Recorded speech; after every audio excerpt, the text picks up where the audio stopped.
পৌঁছে গেলাম একটা ভূতের ক্যাফেতে। নমস্কার, আমি রুমি, আর আমরা ঘুরছিলাম বুসানের গামছন ভিলেজ। আগের ভিডিওতে যে অসাধারণ ক্যাফের কথা বলেছিলাম, আজ আমি সেখানেই।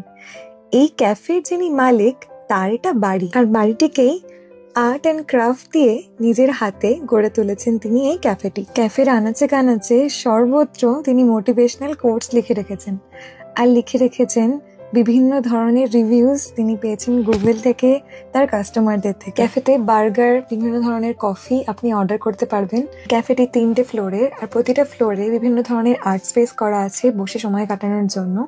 ঘুমানোরও জায়গা আছে। ইভেন আপনার যদি মনে হয় আপনি ড্রয়িং করবেন এবং আপনারও একটা আর্ট পিস আপনি এখানে দেওয়ালে লাগিয়ে রাখবেন, সে ব্যবস্থাও কিন্তু আছে। উনি আমাদেরকে হাঁসকে খাওয়ানোর জন্য কিছু খাবারের প্যাকেট দিয়েছিলেন, যেটা আমি খাওয়াচ্ছি এখন হাঁসকে। এটা বোধহয় আমার দেখা সব থেকে ভয়ঙ্কর একটা বাথরুম, যেটার মধ্যে যাওয়ার কথা আমি কল্পনা করিনি। এই ক্যাফে দেখার পর চললাম বাকি ভিলেজটাকে এক্সপ্লোর করতে। নেক্সট ভিডিওতে দেখা হচ্ছে, সঙ্গে অবশ্যই থাকবেন।